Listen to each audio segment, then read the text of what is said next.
샬롬. 오늘도 하나님 말씀 앞에 나오신 여러분 환영합니다. 우리에게 기도하겠습니다. 하나님, 오늘도 우리에게 귀한 하나님의 말씀 주시니 감사합니다.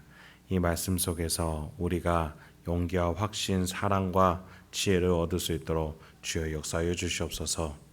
이 세상 우리의 힘으로 살아갈 수 없습니다. 하나님이 주시는, 하늘에서 주는 그 힘과 능력이 필요합니다.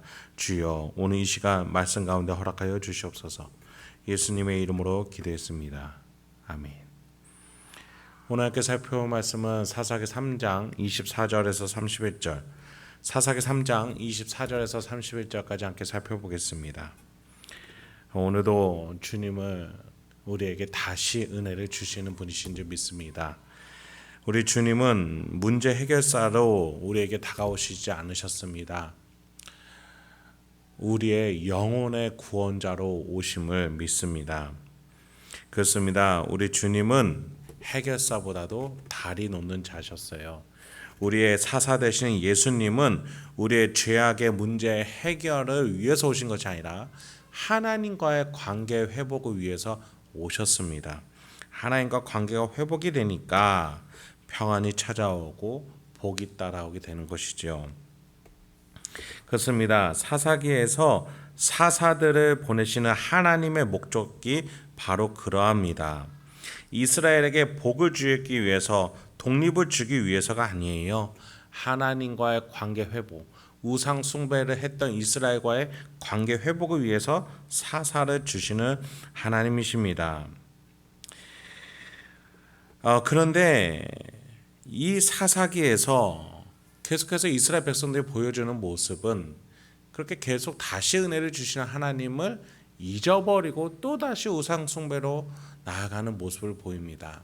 그것이 우리 모습이라는 것이지요. 그래서 우리는 다시 은혜를 주시는 하나님을 기억할 줄을 알아야겠습니다. 그럼 본문을 살펴보겠습니다. 23절부터 26절입니다. 에훗이 현관에 나와서 다락문들을 뒤에서 닫아 잠그니라. 에훗이 나간 후에 왕의 신하들이 들어와서 다락문들이 잠겼음을 보고 이르되 왕이 분명히 서늘한 방에서 그의 발을 가리우신다 하고, 그들이 오래 기다려도 왕이 다락문들을 열지 아니하는지라. 열쇠를 가지고 열어본즉 그들의 군주가 이미 땅에 엎드러져 죽었더라. 그들이 기다리는 동안에 에훗이 피하여 돌 뜨는 곳을 지나 스이라로 도망하니라. 이스라엘을 18년 동안 다스리던 에글론 모압 왕이었습니다. 더욱이 이 18년 동안 모압의 우상 숭배가 이스라엘에게 그대로 전해졌겠죠.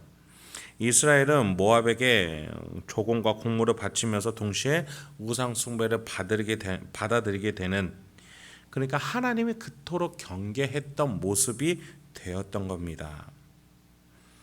그러나 하나님께서 구원자로 에훗을 세우셨고 그 에훗이 모압 왕을 죽이게 되었습니다. 이는 표면적으로 보면은 한 왕이 죽은 사건에 불과할 수 있습니다만, 하나님과 이스라엘 그리고 우상숭배 이민족이라는 전체 맥락에서 보면 이스라엘이 하나님과의 관계로 회복될 수 있는 절대절명의 구속사적인 사건인 겁니다. 그래서 사사기서는 에훗이 모압 왕을 처치하는 이 사건을 자세하게 기록하는 것이죠. 특히 에훗이 모압 왕을 죽일 때에 칼을 찌르는데 그 칼이 너무 깊숙이 들어가서 칼 자루까지 뱃속에 들어갔고, 원어에서 보면 모압 왕의 대변이 흘러나오게 되었다라고 되어 있습니다. 그러니까 신하들은 밖에서 이게 좀 냄새가 나는구나, 왕이 발을 가리우시는, 그러니까 개인적인 시간과 공간을 쓰고 계신다라고 판단했던 것이죠.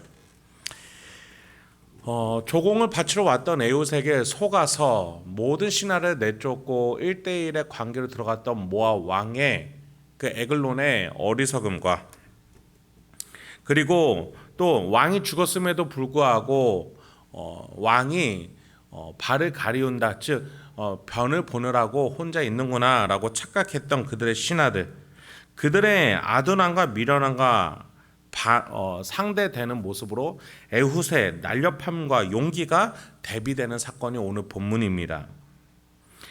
여러분, 에훗은 왼손잡이, 그러니까 오른손을 못 쓰는 자 또는 부정적인 의미로서의 뭔가 문제가 있는 사람이었습니다. 그런데 하나님께서 사용하시면, 하나님께서 들어쓰시면 인간의 힘과 지혜, 용기로는 할 수 없는 일들을 하게 해주신다라는 거예요. 나중에 뒤돌아보면 도대체 내가 어떻게 해왔나, 이 인생을 어떻게 이렇게 잘 살아왔나, 이거 하나님이 하셨구나, 그렇게 고백하게 된다라는 거예요. 여러분, 그때마다 우리를 도우시고 세우시고 또 예수 그리스도, 우리의 사사 되시는 예수 그리스도를 통해서 우리의 인생을 이끌어 주심을 찬양하기 소망합니다. 본문 27절부터 29절입니다. 그가 이르러 에브라임 산지에서 나팔을 불매 이스라엘 자손이 산지에서 그를 따라 내려오니 에훗이 앞서가며 그들에게 이르되 나를 따르라, 여호와께서 너희의 원수들인 모압을 너희의 손에 넘겨 주셨느니라 하매 무리가 에훗을 따라 내려가 모압 맞은편 요단강 나루를 장악하여 한 사람도 건너지 못하게 하였고 그때 모압 사람 약 10,000명을 죽였으니 모두 장사요 모두 용사라, 한 사람도 도망하지 못하였더라. 에훗이 모압과 에그론을 죽인 후에 어떻게 움직입니까? 에브라임 산지 높은 곳에 올라가서 나팔을 붑니다. 여러분, 이스라엘에 있어서 나팔을 분다라는 수신호는 민족 전체를 향한 메시지이기도 했습니다. 나팔을 불면서 앞장섭니다. 다 따라오라는 것이죠. 그래서 다 따라섭니다. 요단강을 사이다 두고 좌우편에 있던 이스라엘과 모압이었는데 이스라엘이 모압인들을 가두게 됩니다. 그리고서 약 10,000명, 용사이고 또 장사인 이 10,000명을 모두 가두고 도망하지 못하게 합니다. 18년 동안 조공만을 바쳐왔던 이스라엘의 모습이었던 그 과거의 모습과 전혀 다른 모습입니다. 이것이 어떻게 인간적인 하나의 노력으로 된 것이겠습니까? 하나님의 역사인 것이지요. 그렇게 이스라엘이 모압의 굴레로부터 벗어나게 된 것입니다. 출애굽 때 애굽으로부터 굴레에 벗어났던 이스라엘, 또 지금 이 시간 가나안 땅에서 모압으로부터 굴레에서 벗어나는 이 이스라엘 모습, 모두 다 하나님의 역사, 하나님의 힘이었지 결코 인간의 힘이 아니었다는 사실 기억하시기 바랍니다.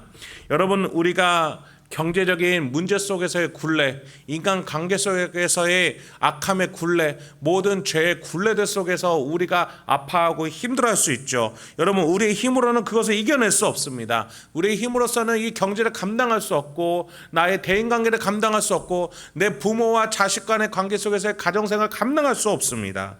우리가 맡은 것에 비해서 힘이 너무나 없어 보이는 것이 나 자신을 볼 때 내 모습 아니겠습니까? 여러분, 그래서 하나님이 필요한 것입니다. 그래서 우리가 하나님께 의지해야 합니다. 그래서 기도해야 되고, 그래서 말씀 안에서 용기와 힘과 지혜를 얻어내는 것입니다. 우리 하나님께서 우리 예수 그리스도의 영을 우리 안에 보내주셨습니다. 그 예수의 영으로 우리는 예수의 이름이 얼마나 강건한지 깨닫고 대적을 내쫓고 역경을 넘어서며 무너졌다가도 다시 일어날 수 있게 되는 줄 믿습니다. 29절에 보니까 아무리 장사와 용사가 대적에 있다 하더라도 이스라엘이 물리쳤던 것처럼 우리도 죄의 죽음과 악의 세력과 세속의 압박 속에서 우리는 예수의 이름으로 일어설 수 있는 줄 믿습니다. 마지막 30, 31절입니다. 그날에 모압이 이스라엘 수하에 굴복함에 그 땅이 80년 동안 평온하였더라. 에훗 후에는 아낫의 아들 삼갈이 있어 소모는 막대기로 블레셋 사람 600명을 죽였고 그도 이스라엘을 구원하였더라. 전세가 역전되어서 이제 모압이 이스라엘을 섬깁니다. 그렇게 80년이라는 엄청난 시간 동안 변화가 시작이 되게 된 것이죠. 여러분, 예수의 이름으로 우리의 영적인 질서, 우리의 실생활의 질서가, 우리 가정과 직장에서의 질서가 바뀔 수 있음을 믿으시기 바랍니다.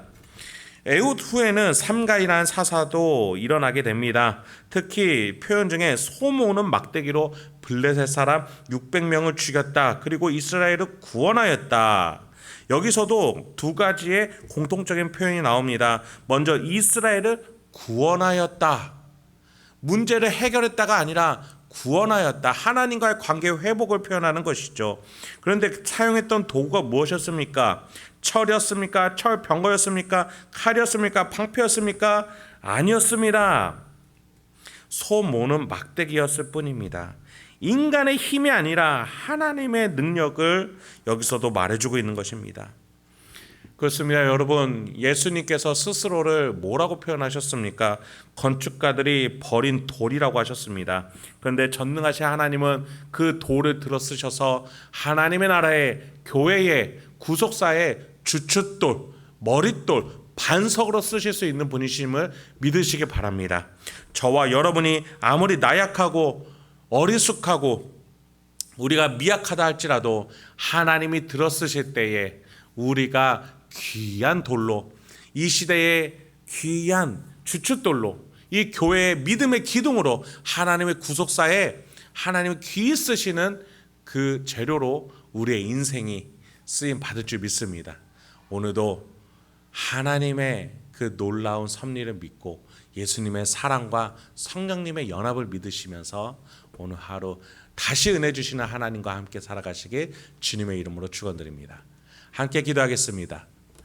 하나님, 오늘도 우리에게 귀한 하나님의 말씀을 주시니 감사합니다. 주여, 우리의 힘으로 살아가지 않게 하여 주시옵소서. 하나님의 섭리를 믿으며 살아가게 하여 주시옵소서. 예수님의 구속의 십자가를 믿으며 살아가게 하여 주시옵소서. 성령님의 연합을 믿으면서 살아가게 하여 주시옵소서. 주여, 우리의 힘으로는 죄를 이길 수 없고 음란과 시기와 분노를 이길 수 없으며 이 세상이 하는 거짓말들을 이겨낼 수가 없습니다. 주여, 도와주시어서 우리에게 힘과 지혜, 능력, 평안과 소망, 사랑을 허락하여 주셔서 오늘 하루도 하나님의 자녀답게 다시 은혜 주실 것을 믿으며 오늘 하루 하나님의 자녀답게 승리하며 살아갈 수 있도록 도와주시옵소서. 예수님의 이름으로 기도했습니다.